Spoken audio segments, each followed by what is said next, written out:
મારું નામ રીતિ છે. મારો જન્મ એવા પરિવારમાં થયો હતો જ્યાં દીકરીને પ્યાર તો દૂરની વાત, માન સન્માન પણ નહોતું મળતું. તેમ છતાં હું મારી જિંદગીની લડત આખરી શ્વાસ સુધી લડતી રહી.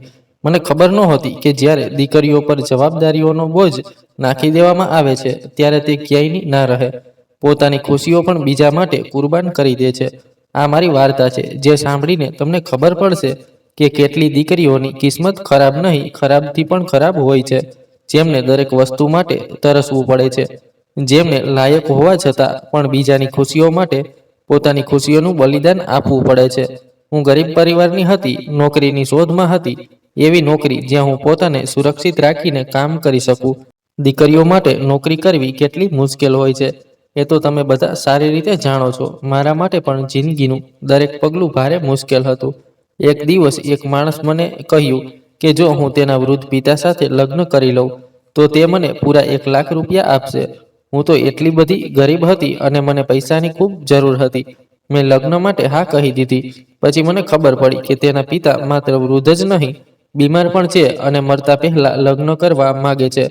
તો પણ મેં આ લગ્ન માટે હા પાડી દીધી. મારા લગ્ન કોઈ મંદિરમાં, મોટા બેન્કેટ હોલમાં કે કોઈના ઘરે નહીં થયા. મારા લગ્ન તો હોસ્પિટલમાં થયા હતા, એ વૃદ્ધ માણસ સાથે. બધા ડોક્ટરો મને આશ્ચર્યથી જોઈને અભિનંદન આપવા લાગ્યા. ત્યાં ઊભેલી દરેક નર્સ હેબતાઈ ગઈ હતી અને અજીબ અજીબ વાતો કરી રહી હતી. કેટલીક મને ખરાબ કહી રહી હતી તો કેટલીક મારા પર દયા ખાઈ રહી હતી. થોડીવાર પછી મને હોસ્પિટલના જ એક રૂમમાં મોકલી દીધી કે ત્યાં તારો પતિ છે અને તે તારી રાહ જોઈ રહ્યો છે. તને તારો ઇનામ પણ ત્યાં જ મળશે. પણ જ્યારે હું એ રૂમમાં ગઈ તો મારા પગ નીચેની જમીન સરકી ગઈ. હું ઉલટા પગે ભાગવા લાગી. પછી જ્યારે મને સાચી હકીકત જાણવા મળી તો મારા હોશ ઉડી ગયા અને મેં હાથ જોડીને ઉપરવાળાને શુક્રિયા અદા કર્યો કે મારી સાથે આ બધું શું થયું. મેં તો ક્યારેય વિચાર્યું પણ નહોતું કે મારી જિંદગી આટલી સરળતાથી બદલાઈ જશે. ઘણા સમય સુધી મેં પોતાના દિલને સમજાવ્યું હતું અને પોતાની બરબાદ થતી જિંદગીને સમય અને ઉપરવાળાના હવાલે છોડી દીધી હતી. પણ મારી સાથે જે ચમત્કાર થયો એણે મને જીવન જીવવાનો નવો હેતુ શીખવી દીધો. કારણ કે મારી સાથે જે થયું એ ખરેખર અનોખું જ હતું. હું એટલી ગરીબ ફેમિલીમાંથી આવું છું કે આંખ ખોલતાની સાથે જ ઘરમાં ભૂખ અને તકલીફ જ જોવા મળતી હતી. અમારા ઘરની હાલત એટલી ખરાબ હતી કે ખાવા પીવાનું કંઈ હોતું નહીં. 3 દિવસે એકવાર રસોઈ બનતી અને એ જ થોડું થોડું કરીને 3 દિવસ ખાઈએ. અમારી જીભ તો નવા સ્વાદ ચાખવાનું જ ભૂલી ગઈ હતી. ઘરની હાલત જેવી પણ હતી, અમે ક્યારેય કોઈની આગળ હાથ ફેલાવ્યો નહીં. હું સ્વાભિમાની છોકરી હતી. બીજાની આગળ હાથ ફેલાવવા કરતાં મહેનત કરીને પૈસા કમાવવા વધારે પસંદ હતું. મને ખબર હતી કે આ દુનિયાના નિયમો ગરીબો માટે બિલકુલ યોગ્ય નથી. ગરીબ પાસે પોતાની ઇજ્જત સિવાય બીજું કંઈ નથી હોતું અને હું શરૂઆતથી જ મારી ઇજ્જતને મારું બધું જ માનતી આવી છું. બાળપણથી અત્યાર સુધી મારી જિંદગીમાં અનેક તકલીફો આવી અને મેં બધાને ડટીને સામનો કર્યો. ઘરમાં મમ્મી પપ્પા ઉપરાંત મારાથી નાના 3 ભાઈ બહેન હતા. એક બહેન અને 2 ભાઈ. અમે બધા મોટા થઈ ગયા હતા. હું સૌથી મોટી હતી. મારા બંને ભાઈઓ પણ મોટા થઈ રહ્યા હતા અને થોડું ઘણું કામ કરી લેતા હતા. પણ તેમના હાડપિંજરમાં કામચોરી ફૂટી ફૂટીને ભરેલી હતી. અમે 2 બહેનો હતી જ્યારે બંને ભાઈઓ ઘરની જવાબદારીનો બિલકુલ ખ્યાલ નહોતા રાખતા. મારા પપ્પા હંમેશા બીમાર રહેતા. તેઓ કમાવા લાયક નહોતા. એવું નહોતું કે તેઓ પણ કામચોર હતા. પહેલાં તો તેઓ કામ કરતા હતા, મજૂરી ઓછી હતી તોય જિંદગી કોઈક રીતે ચાલતી હતી. લગભગ 15 વર્ષ પહેલાં જ્યારે તેઓ ફેક્ટરીમાં કામ કરતા હતા ત્યારે સીડી પરથી પડી જવાથી તેમનો એક પગ એટલો બધો તૂટી ગયો કે હાડકું જોડાઈ શક્યું નહીં. ગરીબીના કારણે યોગ્ય સારવાર પણ ના મળી. તેઓ ચાલી ફરી ના શકતા હતા, કોઈ કામ ના કરી શકતા. સમય જતાં તેમની બીમારીઓ વધતી ગઈ. હવે એવો સમય આવી ગયો છે કે તેઓ જીવતા તો છે પણ કોઈ કામના નથી. મારે માટે એટલું જ બહુ છે કે મારા માતા પિતાનો હાથ મારા માથા પર છે. હું મારા માતા પિતા તથા ભાઈ બહેનોને ખૂબ પ્રેમ કરતી હતી, પણ તેમાંથી કોઈને મારી કદર નહોતી. કોઈ મને પ્રેમ નહોતું કરતું. ત્યારે મારી ઉંમર 30 ને પાર થઈ ગઈ હતી. તોય કોઈને મારા લગ્નની ચિંતા નહોતી અને મને પણ મારા લગ્નની ચિંતા નહોતી. હું હજુ અપરિણિત હતી, થોડું ઘણું ભણેલી હતી કારણ કે બાળપણથી જ વાંચવા લખવાનો ખૂબ શોખ હતો. પોતાની જીદથી સરકારી શાળામાં હાઈસ્કૂલ સુધી ભણી હતી. જ્યારે હોશ સંભાળ્યો અને ઘરની હાલત જોઈ તો લાગ્યું કે મારે જ કંઈક કરવું પડશે. ત્યારથી મેં નોકરી કરવાનું શરૂ કર્યું. ક્યારેક ફેક્ટરીમાં, ક્યારેક લોકોના ઘરે. કામ કરતી. પછી એક સમય એવો આવ્યો કે એક જાણીતી મહિલાએ મને સરકારી હોસ્પિટલમાં નર્સની નોકરી અપાવી દીધી. હું એ જ હોસ્પિટલમાં નર્સનું કામ કરતી હતી અને જે કમાતી હતી એ જ મુખ્ય કમાણી હતી. ત્યારે મારી ઉંમર 30 વર્ષની હતી. મારા બંને ભાઈઓ, એક 27 અને બીજો 25 વર્ષનો, સૌથી નાની બહેન 20 વર્ષની હતી. લગભગ બધા જ જવાનીના થઈ ગયા હતા અને લગ્નની ઉંમર પણ હતી. મારા બંને ભાઈઓ ક્યારેક ક્યારેક ખિસ્સા ખર્ચ માટે મજૂરી કરી લેતા, પણ ઘરના ખર્ચથી તેમને કોઈ લેવડ દેવડ નહોતી.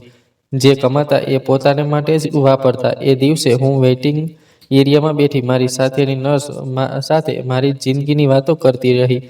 તે ખૂબ આશ્ચર્ય પામી રહી હતી અને કહેવા લાગી, રીતિ, તું તો સારી એવી નોકરી કરે છે, તો પછી તારા ઘરની હાલત કેમ નથી સુધરતી? મેં તેને કહ્યું, મારા ભાઈઓ કમાઈ તો છે, પણ પોતાના ફાયદા માટે જે પૈસા કમાય છે એ નશામાં ઉડાવી દે છે. બંને નશા અને જુગારના રવાડે ચડી ગયા છે. હું જે કમાઈને ઘરે લાવું છું એ પણ તેમના નશા પર જ ખૂટી જાય છે. બલકે તેઓ મારી પાસેથી પૈસા છીનવી પણ લે છે. ઘરની તેમને કંઈ પરવાહ નથી. મારી કમાણી પણ નથી છોડતા. અમે બંને વાતો કરી રહ્યા હતા ત્યાં જ હોસ્પિટલનો એક ડોક્ટર વેઇટિંગ એરિયામાં આવ્યો અને મને ત્યાં બેઠેલી જોઈને ઠપકો આપવા લાગ્યો. તું કામ છોડીને અહીં બેસી વાતો કરે છે? હું તો મારું બધું કામ પૂરું કરી ચૂકી હતી. એ અમારો ફ્રી ટાઈમ હતો. થોડી રાહત માટે બેસી ગયા હતા. એ બાબત ડોક્ટરને સારી રીતે ખબર હતી. તોય તેણે મને જરૂરી ઠપકો આપ્યો. કદાચ તેને જબરજસ્તી મને ઉલઝાવી હતી. મારો વર્તન હોસ્પિટલમાં દરેક સાથે ખૂબ સારો હતો. એ ડોક્ટરની આદત પણ સારી નહોતી. મારે તેની સાથે વાત વિવાદ નહોતો કરવો. એટલે મેં ચૂપચાપ ઊભા થઈને તેના રૂમ તરફ જવા માંડ્યું. ડોક્ટરનો બ્રેક પૂરો થયો હતો અને કદાચ તે મારી રાહ જોતો હતો. મારે સમયસર ન પહોંચવાથી તેણે મને ઠપકો આપવા આવ્યો હતો અને પછી તેણે કહ્યું, તને શરમ આવવી જોઈએ.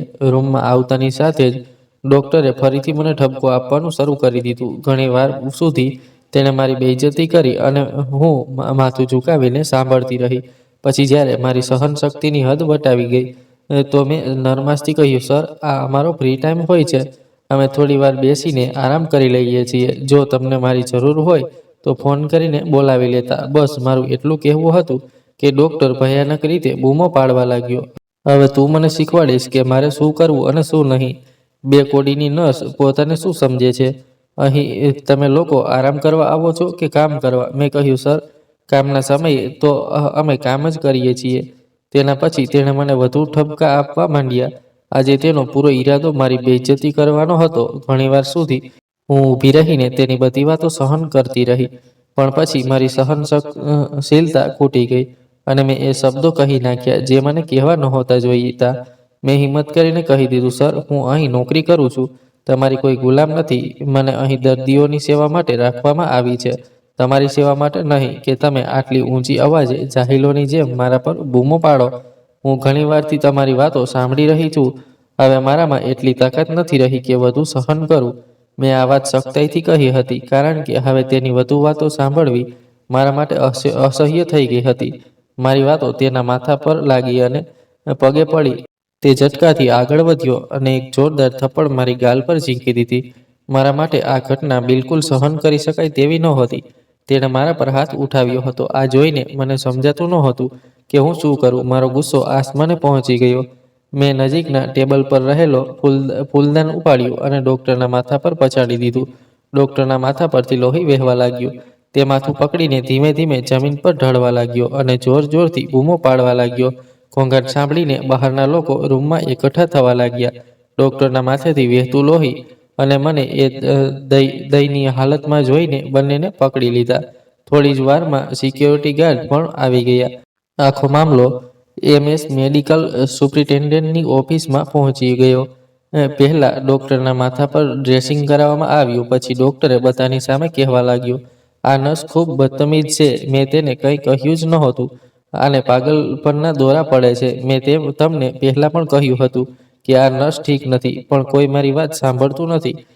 આજે તેણે મારા પર જાનલેવા હુમલો કર્યો, કાલે બીજા પર પણ કરી શકે છે. એ સમયે ડોક્ટરે મારા વિશે આટલા બધા જૂઠાણા અને ઝેર ફેલાવવાનો પ્રયત્ન કર્યો. MSએ મારી બંનેની વાત સાંભળી. પછી અચાનક તેમણે નિર્ણય લીધો કે રૂમમાં લાગેલા CCTV કેમેરાની રેકોર્ડિંગ બતાવો, જેથી ખબર પડે કે કોણ સાચું બોલે છે અને કોણ ખોટું. આ સાંભળીને મને થોડી રાહત થઈ કારણ કે મને ખબર હતી કે મેં ડૉક્ટર સાથે કોઈ બદતમીઝી નહોતી કરી. પહેલાં તેણે જ મારી સાથે બદતમીઝી કરી હતી. પછી મેં મારા બચાવમાં તેના પર હુમલો કર્યો હતો. રેકોર્ડિંગથી બધું સ્પષ્ટ થઈ જાત. અને એવું જ થયું. જ્યારે MS એ રેકોર્ડિંગ જોઈ તો આ સ્પષ્ટ દેખાયું કે પહેલાં ડૉક્ટરે આગળ વધીને મારા પર હાથ ઉઠાવ્યો. પછી મેં ગુસ્સામાં આવીને ફૂલદાન વડે તેના માથા પર માર્યું. ત્યાં જ ઊભેલા MS એ ડૉક્ટરને નોકરીમાંથી કાઢી નાખ્યો. પણ ડૉક્ટરને કાઢ્યા પછી મારી કોઈ ભૂલ ના હોવા છતાં મને પણ નોકરીમાંથી કાઢી નાખી. મને તો લાગ્યું હતું કે સત્ય સામે આવી ગયું છે તો કદાચ મારી નોકરી બચી જશે. પણ જ્યારે મને પણ તરત જ કાઢી નાખવામાં આવી તો મેં પૂછ્યું, મને શા માટે કાઢવામાં આવે છે? મેં તો કંઈ કર્યું જ નથી. તમે મારી સાથેની નર્સને પણ પૂછી શકો છો. તે વેઇટિંગ એરિયામાં મારી સાથે જ બેઠી હતી.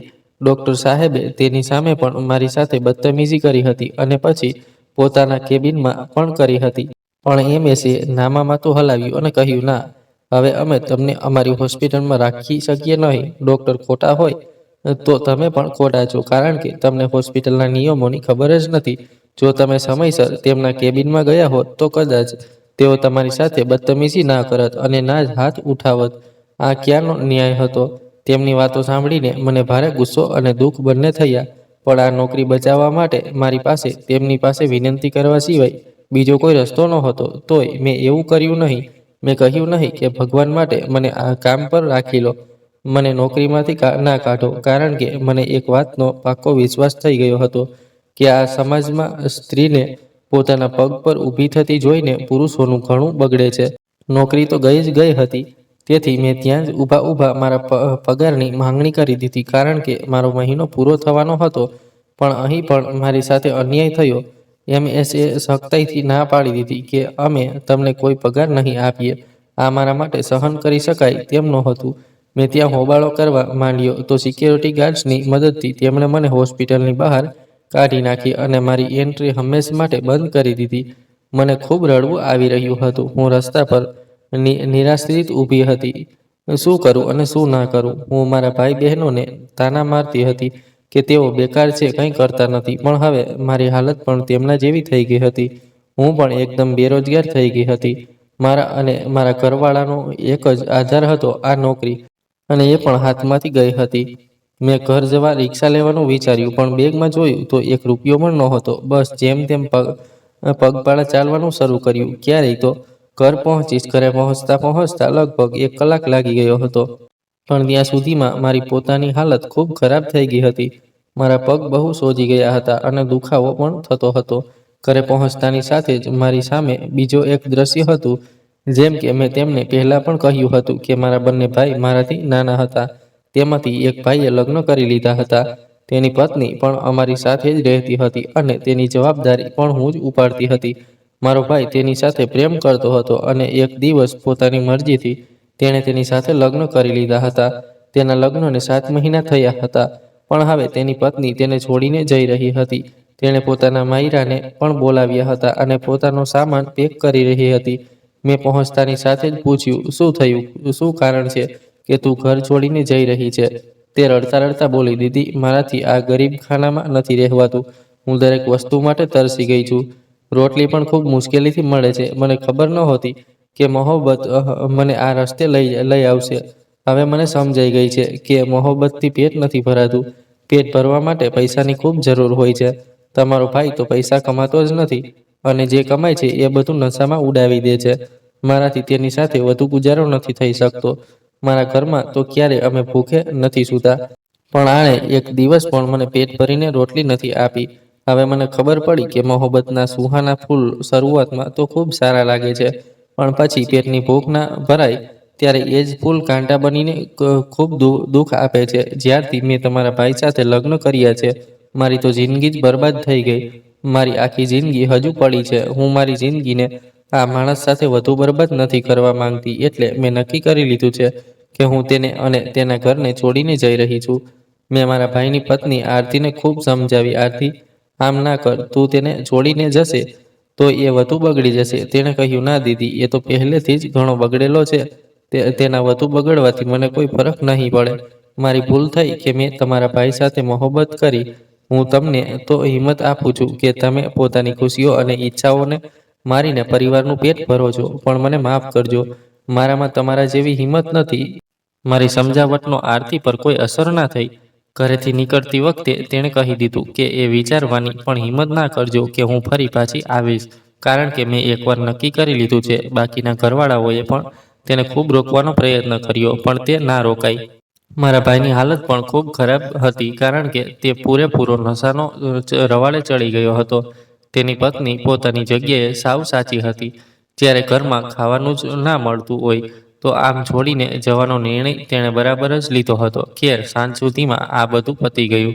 સાંજ સુધીમાં તેના ઘરવાળા તલાકના કાગળ લઈને અને દહેજનું બધું સામાન લઈને ચાલ્યા ગયા. અમે લોકો ફરી એકવાર હાથ પર હાથ ધરીને બેસી ગયા. હવે કરીએ તો શું? મારો ભાઈ પણ ઉડી ઉડીને મને જ ઠપકો આપવા લાગ્યો. આ બધું તારા કારણે થયું છે. મારી પત્ની તારા કારણે મને છોડીને ગઈ. મેં કહ્યું, આ શું બેવકૂફી છે? તારી પત્ની સાથે મારી શું દુશ્મની છે કે તે મારા કારણે ઘર છોડીને જાય? તેણે કહ્યું, કારણ કે મારી પત્ની ઘણા સમયથી તારી પાસે પૈસા માંગતી હતી. તેને થોડા પૈસા જોઈતા હતા, પણ તે આપ્યા જ નહીં. મેં બૂમ મારીને કહ્યું, હું પૈસા ક્યાંથી આપું? મારી પાસે પોતાને માટે પૈસા નથી. તો તે પોતાની પત્નીને પોતાની જવાબદારી પર ઘરમાં લાવી હતી. તેની કાળજી લેવી જોઈએ હતી. પણ તમારી જવાબદારી મારા પર ઓછી હતી, જે તે પોતાની જવાબદારી પણ મારા પર નાખી દીધી. આમાં હું ક્યારે સુધી તમારી કાળજી લેતી રહીશ? હું તો પોતે નોકરી છોડીને બેસી જ ગઈ છું. આખા દિવસમાં પહેલીવાર મેં આ લોકોને મારી નોકરી છોડવાની સચ્ચાઈ કહી હતી. એ સમયે રાતનો પહેલો પહોર ચાલી રહ્યો હતો. બધા ઘરવાળા આશ્ચર્યથી મને જોઈ રહ્યા હતા, કારણ કે તેમને વિશ્વાસ જ નહોતો આવતો કે હું નોકરી છોડીને આવી ગઈ છું. મમ્મીએ પૂછ્યું, શું સાચે જ તે નોકરી છોડી દીધી? મેં રડતા રડતા હામાં માથું હલાવ્યું અને કહ્યું, હા, મેં નોકરી છોડી દીધી છે. નહીં, મને નોકરીમાંથી કાઢી મૂકવામાં આવી છે. બધાએ એક એક કરીને મને નોકરી છોડવાનું કારણ પૂછ્યું, પણ મેં કોઈને કંઈ કહ્યું નહીં અને પોતાના રૂમમાં જઈને સૂઈ ગઈ. બધાને સ્પષ્ટ કહી દીધું કે કોઈ મારી પાછળ આવીને મને તંગ ના કરે. મેં રૂમનો દરવાજો બંધ કરીને સૂઈ તો ગઈ, પણ બહાર મારા ભાઈ બહેન મમ્મી સામે મારી ચુગલીઓ કરી રહ્યા હતા. હું પોતે ખૂબ પરેશાન હતી કે આ બધું શું થઈ ગયું. મને પણ નહોતું ઈચ્છતી કે મારી નોકરી જતી રહે. આ ઘરમાં એકમાત્ર કમાતી હું જ હતી. હવે મને ચિંતા થઈ રહી હતી કે હવે શું થશે.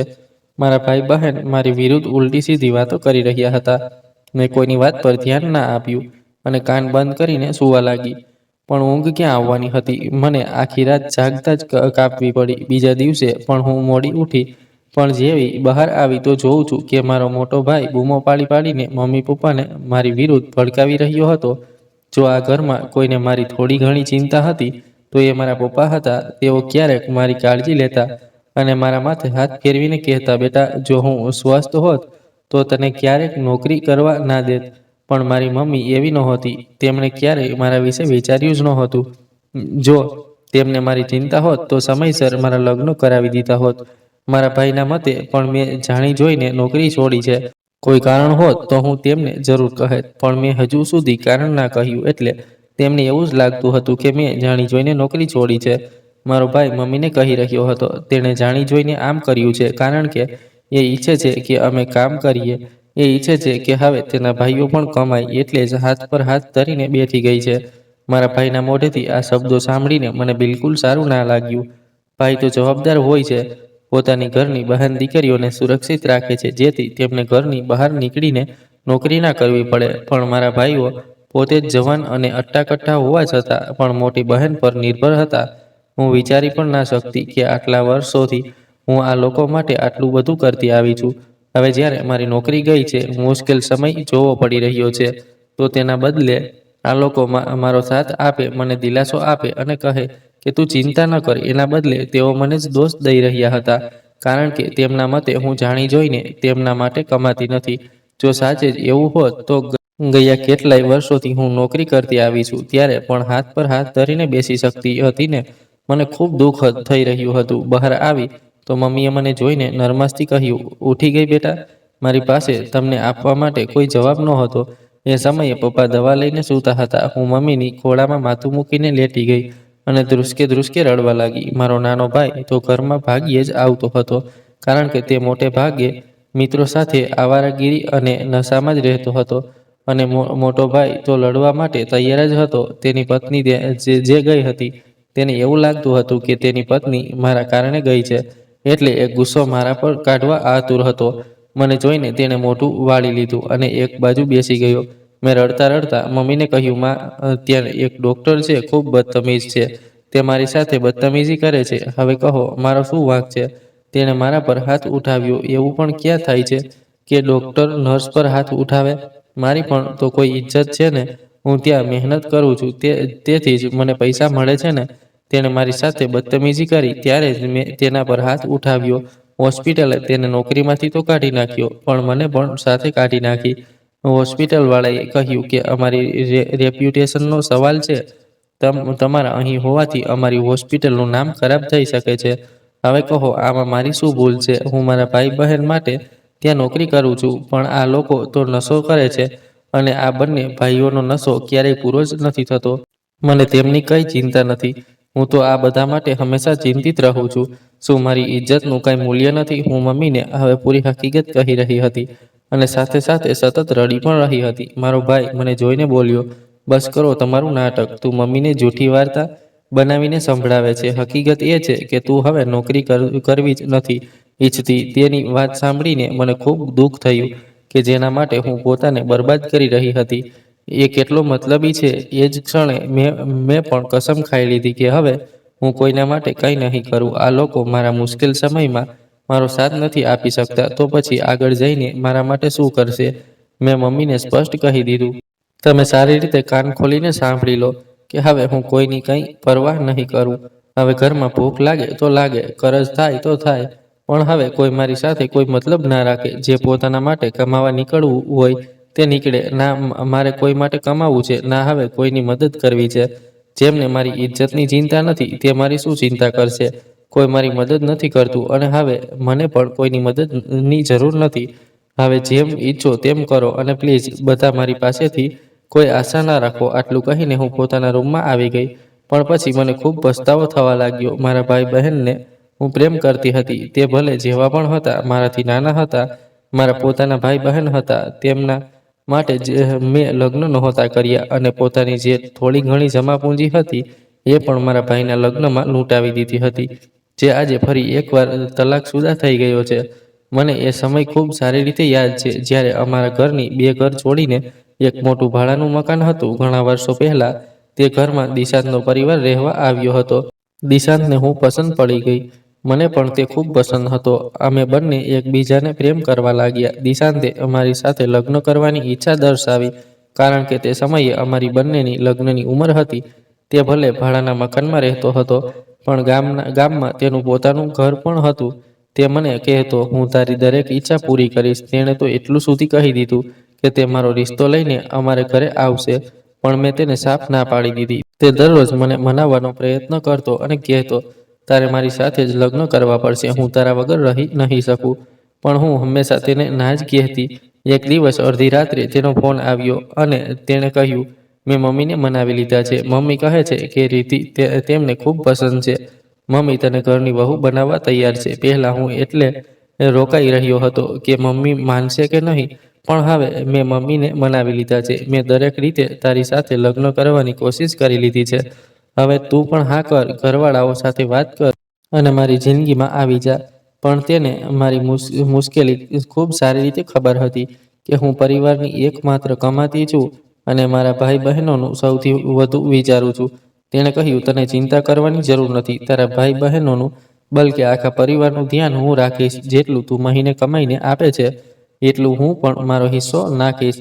બસ તું મારી જિંદગીમાં આવી જા. તે બોલતો જ રહ્યો, પણ મેં તેની એક પણ વાત ના સાંભળી અને સ્પષ્ટ ના પાડી દીધી. હું આવું નહીં કરું. મને શું ખબર કે કાલે તું પોતાની વાતોથી મુકરી ના જાય. પછી મારા ઘરવાળાનું શું થશે? તેણે ખૂબ વિનંતી કરી, ખૂબ વિશ્વાસ અપાવ્યો કે હું ક્યારેય નહીં બદલાવું. જે વચન આપું છું એ જ જરૂર પૂરું કરીશ.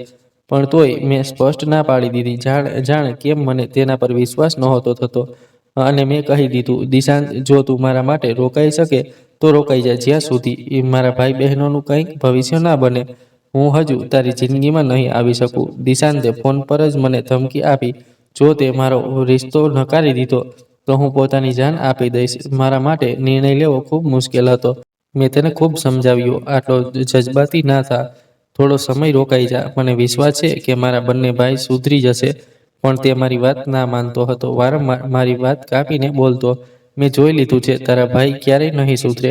તારા ઘરવાળાઓએ ઓને તો લાલચ છે કે તું તેમના માટે કમાઈ કરે છે.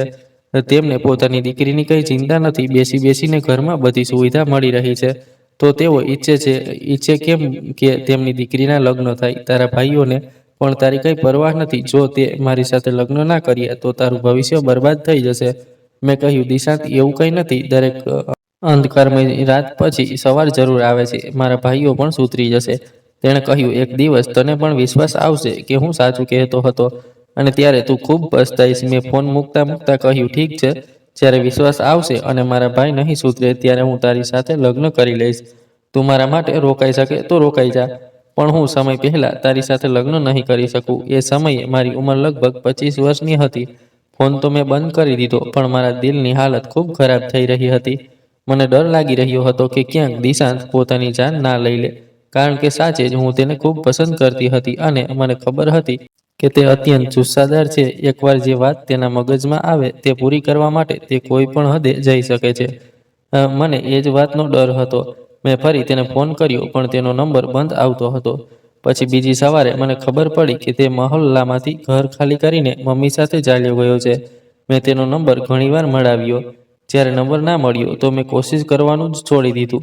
હું ખૂબ પરેશાન થઈ ગઈ હતી. મેં તે મહોલ્લો છોડીને પણ ગયો અને મારો સંપર્ક પણ નહોતો થઈ રહ્યો. આખરે મેં બધું ઉપરવાળા પર છોડી દીધું કે જે થશે તે જોવા મળશે. મારા પ્રેમનું શું થશે? પણ મેં તો તેને શાંતિથી ના પાડી દીધી હતી. પછી 2-3 દિવસ સુધી તેનો ફોન ના આવ્યો, અને પછી કેટલાક દિવસ પછી તેની મમ્મી રડતી પીટતી અમારે ઘરે આવી અને બોલવા લાગી, મારા દીકરાએ તારા કારણે આત્મહત્યા કરી લીધી. એ તને ખૂબ પ્રેમ કરતો હતો. તારા કારણે જ એ આ મહોલ્લો છોડીને ગયો, દારૂ પીવા લાગ્યો અને પછી આવી જિંદગી કરતા મોતને વહાલું કરી લીધું. દિશાંતની મમ્મીએ આખા મહોલ્લાને ભેગું કરીને અમારી ખૂબ બદનામી કરી દીધી. પહેલેથી જ મહોલ્લાવાળા અમને વધુ મોઢું નહોતા લગાવતા, અને હવે તો દિશાંતના મોતની જવાબદારી પણ મારા માથે મૂકી દીધી. જ્યારે મને આ બધું ખબર પડી ત્યારે લગભગ 2 અઠવાડિયા સુધી હું તાવની હાલતમાં રહી. દિશાંતની મમ્મી રડતી પીટતી અમારે ઘરે ચાલી ગઈ, અને દરેક વ્યક્તિ મને જ ખરાબ ખોટું બોલી રહ્યું હતું. મને દિશાંતના મોતનો ખૂબ અફસોસ હતો. હું તેને ખરેખર પ્રેમ કરતી હતી. મને ખબર નહોતી કે આ બધું આટલી ઝડપથી થઈ જશે. એ સમયે પણ મારા માટે નોકરી એટલી જરૂરી હતી કે તાવ અને દુઃખ હોવા છતાં હું રોજ રજા વગર કામ પર જતી રહી. એક પણ દિવસ એવો નહોતો કે મેં રજા લીધી હોય, કારણ કે મને મારા ભાઈ બહેનોની ચિંતા હતી, તેમનું ધ્યાન હતું. તેમના માટે જ મેં પોતાનો પ્રેમ કુરબાન કરી દીધો હતો. અને દિશાંત પણ આ દુનિયામાંથી ચાલ્યો ગયો હતો. જો હું પરિવાર માટે ના કમાતી તો કોણ કમાતું? પપ્પા બીમાર હતા, મમ્મી કંઈ કરી શકતી નહોતી. ભાઈઓ શરૂઆતથી જ બદતમીઝ અને અવારેગીરીમાં લાગેલા રહેતા હતા, અને જે થોડું ઘણું કમાતા એ નશામાં ઉડાવી દેતા હતા. એક મારી નાની બહેન ઘરે બેસી હતી. મેં આ ભાઈ બહેનોની પાછળ દિશાંતના દુઃખને પણ અવગણી દીધું હતું. પછી મને લાગવા લાગ્યું કે હું એક જાનવર છું. આખો દિવસ જાનવરોની જેમ કામ કરતી રહું છું, અને રાતે ઘરે આવીને રોટલી પણ નસીબ ના થાય. કોઈને પૈસા જોઈએ તો મારી પાસેથી જ લઈ લે. ઘરની શાકભાજી, રાશન બધું જ મારે જ લાવવાનું. ઘણીવાર ના જાણે કેટલાય લોકો પાસેથી ઉધાર માંગતી રહેતી કે થોડા પૈસા આપો, પણ હવે લોકો પણ મને ઉધાર આપવાનું બંધ કરી ચૂક્યા હતા. મારી જિંદગી ખૂબ મુશ્કેલ હતી. દરેકની ફરિયાદો છતાં આજે મને આ અંજામ મળ્યો હતો. તોય મેં બધું સહન કરી લીધું. આજે મારા પર ખરાબ સમય આવ્યો તો મારા ભાઈ બહેનોમાંથી કોઈ મારી સાથે ઊભું ના રહ્યું. અને આ પહેલો દિવસ હતો જ્યારે મેં દિશાંતના દુઃખને દિલથી અનુભવ્યું, અને મને પસ્તાવો થઈ રહ્યો હતો કે મેં તેની વાત પહેલા કેમ ના માની, જે વાત તેણે વર્ષો પહેલા કહી હતી. આજે મારી સાથે એ જ બધું થઈ રહ્યું હતું. મારા ભાઈ કોઈ કામના નથી. તેમની નજરમાં મારું કોઈ મહત્વ નથી. પોતાના ભાઈ બહેનો હોવા છતાં મને આ વાત કેમ ના સમજાય? લગભગ 3-4 દિવસ સુધી હું રૂમમાં જ બંધ રહી. ખાવા પીવાનું પણ પૂરેપૂરું બંધ થઈ ગયું. હર વખતે દિશાંતની યાદ આવતી રહેતી. મને ખૂબ અફસોસ થઈ રહ્યો હતો. આખરે મેં નક્કી કરી લીધું કે હવે મારે પોતાની જિંદગી ફરી શરૂ કરવી જ પડશે.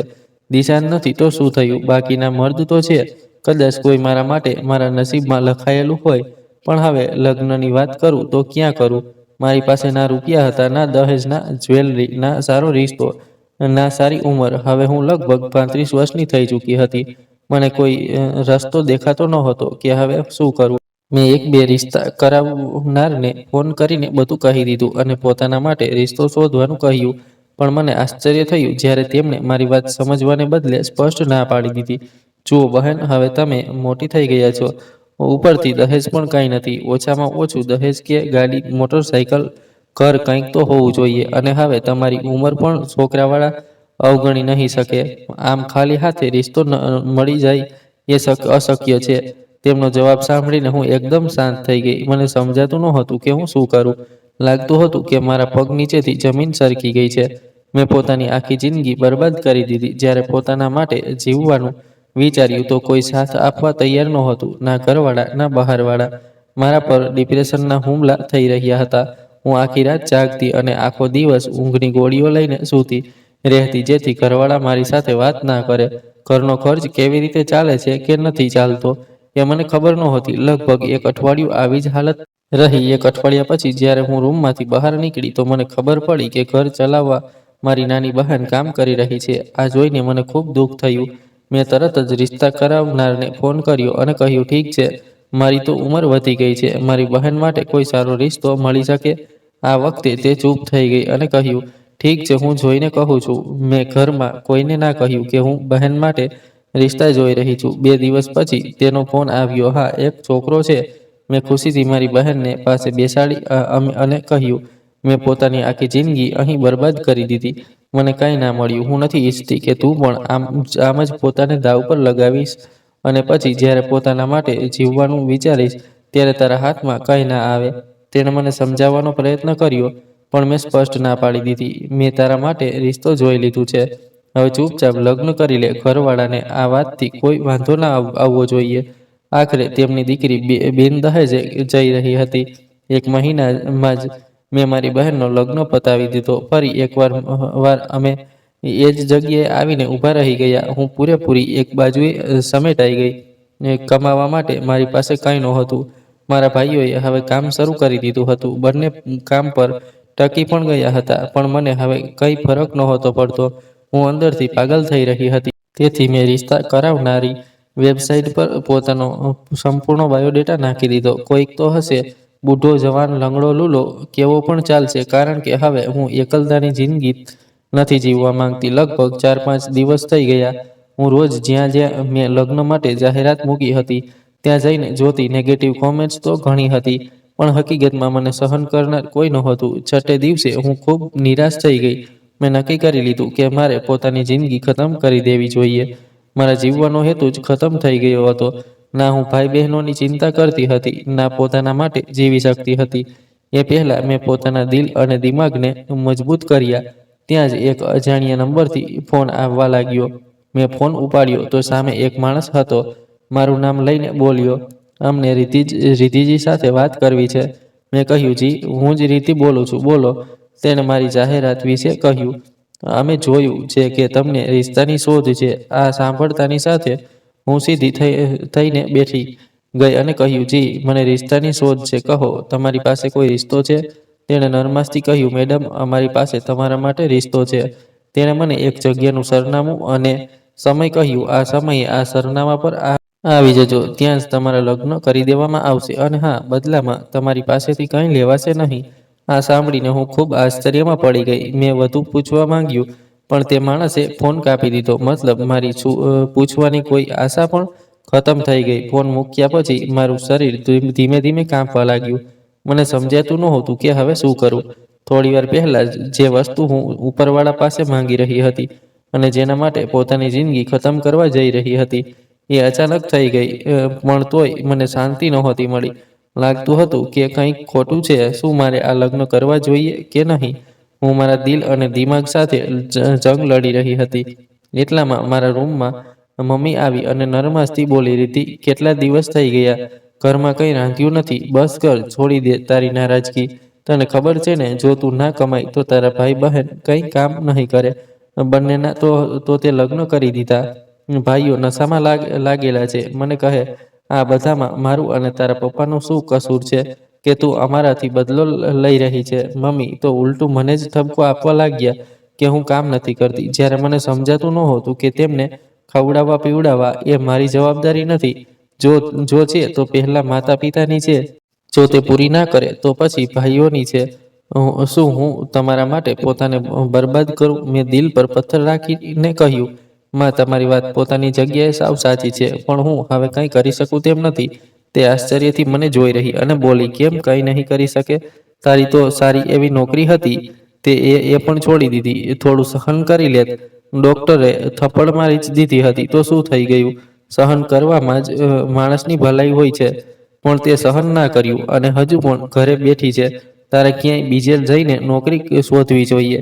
હું ચૂપચાપ તેની વાતો સાંભળતી રહી. જ્યારે મમ્મીએ પોતાની વાત પૂરી કરી ત્યારે હું ગંભીર થઈને બોલી, તમારી દરેક વાત સાવ સાચી છે, પણ હવે હું પણ કંઈક કહેવા માંગુ છું. તેમણે મોઢું વાળીને હામાં માથું હલાવ્યું અને બોલ્યા, બોલ, હજુ કઈ કસર બાકી રહી ગઈ છે એ પણ પૂરી કરી લે. મેં એક પણ વાર ડર્યા કે ખચકાયા વગર સ્પષ્ટ શબ્દોમાં કહી દીધું, હું લગ્ન કરી રહી છું. મારી વાત સાંભળતાની સાથે મમ્મી એકદમ ચોંકી ગયા અને બોલ્યા, આ તું શું બોલી રહી છે? મેં ફરી એકવાર સાફ શબ્દોમાં કહ્યું, હું લગ્ન કરી રહી છું.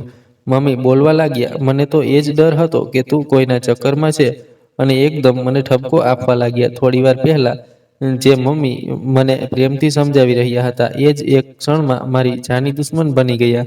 તે મને મારવા આગળ વધ્યા, પણ હું થોડી પાછળ હટીને બોલી, ખબરદાર માં, જો મારા પર હાથ ઉઠાવવાની કોશિશ પણ કરી તો મેં પોતાની આખી ઉંમર તમારા માટે બરબાદ કરી દીધી છે, પણ હવે મારી પાસે તમારા માટે કંઈ બાકી નથી.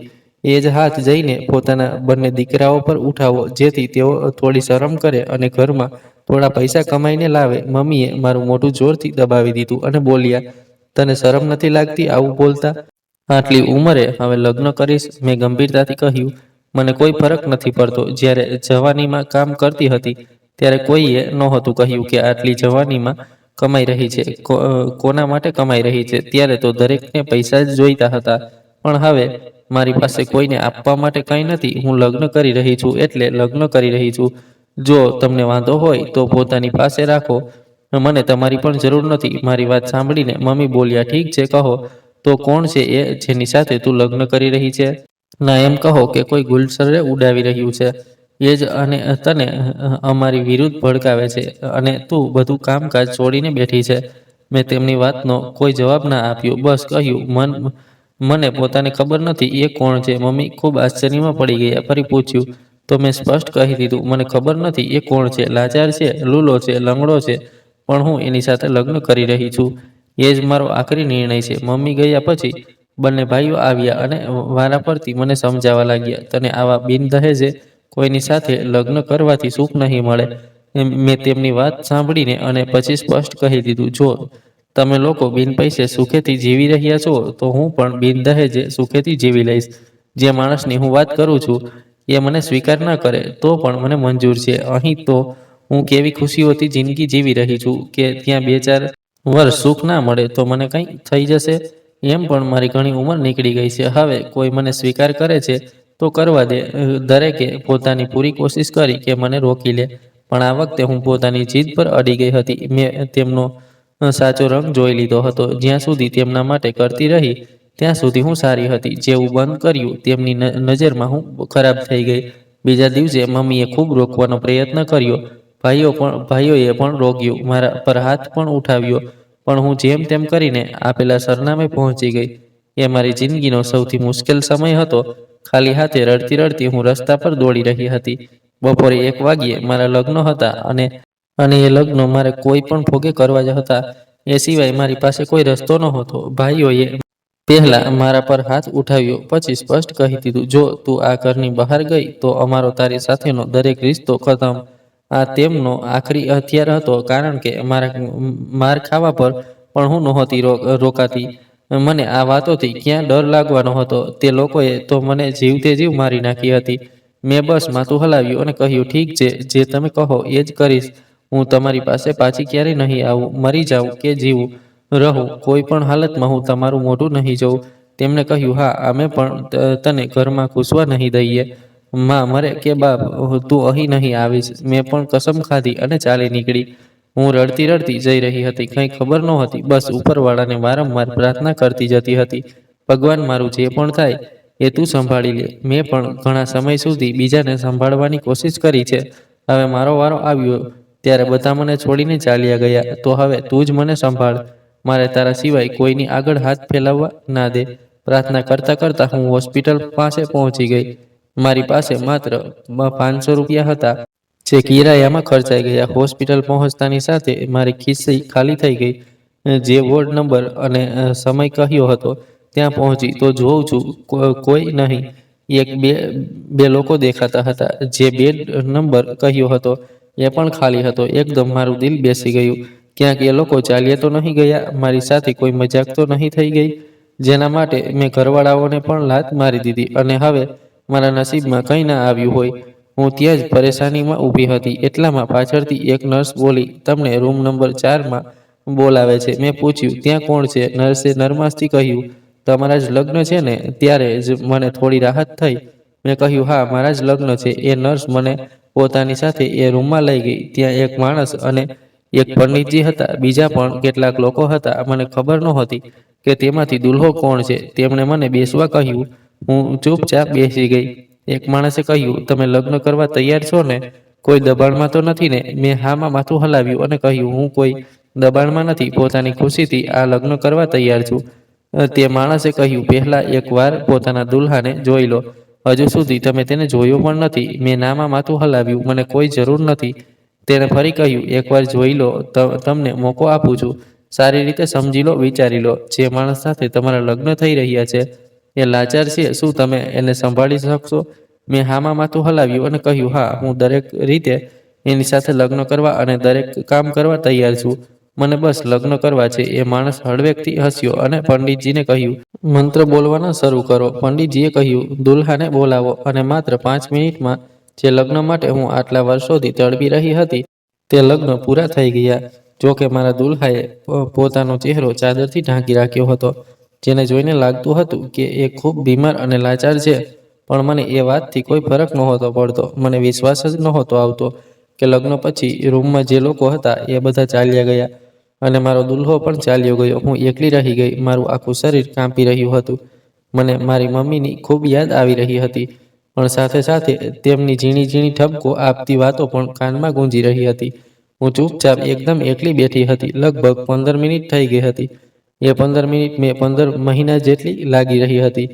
મને ખબર નહોતી કે આગળનો સમય મારા પર કેવો હશે. હું દિલમાં ઉપરવાળાને પ્રાર્થના કરતી હતી, એ ભગવાન મદદ કરજે. મેં પોતાના માટે ખૂબ મોટું પગલું ઉઠાવી લીધું છે. હવે મારી બધી સમસ્યાઓ તમારી પાસે સોંપું છું. લગ્ન થઈ ગયા હતા. ના તો ખુશી હતી, ના કોઈ ડર હતો, ના કોઈ અનોખી લાગણી. મારા શરીરમાં કંઈ ચાલી રહ્યું હતું, પણ હું ઈચ્છા હોવા છતાં એ લાગણીને મહેસૂસ નહોતી કરી શકતી. થોડી વાર પછી કેટલાક લોકો રૂમમાં આવ્યા. એક માણસે કહ્યું, બધાઈ હો, તમારા લગ્ન થઈ ગયા. મેં પૂછ્યું, હવે મારે શું કરવું? તેણે કહ્યું, હવે તમે તમારા પતિને મળી શકો છો. મેં કહ્યું, પણ એ તો ચાલ્યા ગયા. તેણે હસીને કહ્યું, ના, એ તો આજ હોસ્પિટલમાં એક રૂમમાં તમારી રાહ જોઈને બેઠા છે. તમે પોતે ચાલ્યા જાઓ. હું ઊભી થઈ અને નાના નાના પગલાં લેતી તેની પાછળ પાછળ એક રૂમ તરફ ચાલવા લાગી, જ્યાં મારો 15 મિનિટ પહેલા બનેલો પતિ બેઠો હતો. મારું દિલ અને શરીર બંને ધ્રુજી રહ્યા હતા. મને ખબર નહોતી કે મારી આંખ સામે આવનાર માણસ કોણ છે. જેમ જેમ હું રૂમમાં દાખલ થઈ, ત્યાં બેડ પર એક વ્યક્તિ લેટી હતી. ચહેરા પર ચાદર ઓઢેલી હતી. એક ક્ષણ માટે મને લાગ્યું કે કદાચ એ મરી ગયો છે, પણ એવું ના હોઈ શકે. થોડી વાર પહેલા જે બીમાર માણસ સાથે મારા લગ્ન થયા, એણે મારી માંગમાં સિંદૂર ભર્યું હતું, ગળામાં મંગળસૂત્ર પહેરાવ્યું હતું. ભલે હું તેનો ચહેરો ના જોઈ શકી, મને લાગ્યું કે એ ખૂબ જ બીમાર છે. કદાચ મરણની ધાર પર છે. કદાચ એની આખરી ઈચ્છા પૂરી કરવા જ મારી સાથે લગ્ન કરાવ્યા હશે. મને કંઈ ખબર નહોતી, ના તેની ઉંમર, ના નામ. લગ્ન વખતે પણ મારી નજર નીચે હતી. એટલામાં આગળ ચાલતા માણસે નરમાશથી કહ્યું, ઉઠને યાર, ભાભી આવી ગઈ છે. પણ ચાદરમાં કોઈ હલચલ નહીં. એ જ માણસે ફરી કહ્યું, ચાલ બસ કર નારાજગી. હું જાણું છું તું ભાભીથી નારાજ છે, પણ હવે બંધ કર. એ પોતે ચાલીને આવી છે અને તે પણ એની સાથે લગ્ન કર્યા ને? ફરી કંઈ ના થયું. ત્યારે એ માણસે સુકૂનથી આગળ વધીને ચાદર ખોલી અને મારા પતિનો હાથ પકડીને તેને બેડ પર બેસાડી દીધો. હજુ પણ તેની પીઠ મારી તરફ હતી, પણ એટલું તો સમજાઈ ગયું કે એ બુઢો નથી, મધ્યમ ઉંમરનો માણસ હતો. અને દૂરથી જોઈને લાગતું નહોતું કે એને કોઈ બીમારી કે લાચારી છે. પણ હવે પછીથી જ ખબર પડવાની હતી કે શું છે અને શું નથી. એ માણસે પાછળ ફરીને મારી તરફ જોયું અને હસતા હસતા કહ્યું, ભાભી હવે આ તમારી સાથે બોલશે પણ નહીં. તમે જ વાત કરો. હું બહાર છું. કંઈ જોઈએ તો બોલાવજો. અને એ ચાલ્યો ગયો. મારો પતિ હજુ પણ બીજી તરફ મોઢું કરીને બેઠો હતો. હું ધીમે ધીમે ચાલતી તેની સામે આવી. મારા દિલની ધડકન ખૂબ ઝડપી હતી. ડર પણ લાગી રહ્યો હતો. અને જેવી મેં તેના પર નજર કરી, મારી સીટી પીટી ગુમ થઈ ગઈ. કેટલી એક ક્ષણો કે કેટલાય વર્ષો એકટક તેની સામે જોઈ રહી. એ કોઈ અજાણ્યો નહોતો. એ દિશાંત હતો. વહી દિશાંત જેને હું તૂટીને પ્રેમ કરતી હતી. વહી દિશાંત જેને છોડીને હું ઘરવાળાઓની ખાતર કમાવા નીકળી પડી હતી. વહી દિશાંત જેના વિશે મને કહેવાયું હતું કે એ મરી ગયો. હું એને જ જોઈ રહી હતી અને એ મને જોઈ રહ્યો હતો. અને એક ક્ષણ પણ વેડ્યા વગર હું ધ્રુજતી આગળ વધી અને તેના ગળે વળગી પડી. મને ખબર નહોતી કે એ મને સ્વીકાર કરે છે નહીં. પણ એટલા વર્ષો પછી, એટલી તપસ્યા પછી મને મારો પ્રેમ પાછો મળી રહ્યો હતો. હું તેના ગળે લાગીને રડી પડી. પહેલા તો એણે થોડા નખરા કર્યા, પછી એ પણ મારી સાથે લાગીને ફૂટીને રડવા લાગ્યો. ઘણીવાર સુધી અમે એમ જ રહ્યા. પછી એણે કહ્યું, એણે પોતાની મમ્મી દ્વારા મારી પાસે ખોટી ખબર પહોંચાડી હતી કે એ મરી ગયો છે, જેથી હું એની રાહ ના જોઉં. પણ એ પણ પોતાના પર કાબુ ના રાખી શક્યો અને એના એ જ દોસ્તે જેને મારી બધી વાત ખબર પડી, પૂરી પ્લાનિંગ કરી અને અમને બંનેને મળાવી દીધા. આ બધું એના દોસ્તની વડે જ શક્ય બન્યું. એક ક્ષણે મેં ઉપરવાળાને દિલથી ખૂબ આભાર માન્યો. આખરે એટલી તપસ્યા પછી ઉપરવાળાએ મને મારા કર્મોનું ફળ આપી દીધું. મારી મોહબ્બત મને પાછી મળી ગઈ અને આજે ઘણા વર્ષો પછી અમે બંને એકબીજાના થઈ ગયા. દોસ્તો, આ હતી મારી અને દિશાંતની સાચી કહાની. જો તમને પસંદ આવી હોય તો દિલથી એક લાઈક જરૂર કરજો. અને જો નવા હો તો ચેનલ સબસ્ક્રાઈબ કરી લેજો અને બેલ આઇકોન દબાવવાનું ના ભૂલતા, જેથી આવી દિલને વાગી જાય એવી કહાની તમને સૌથી પહેલા મળે. આભાર.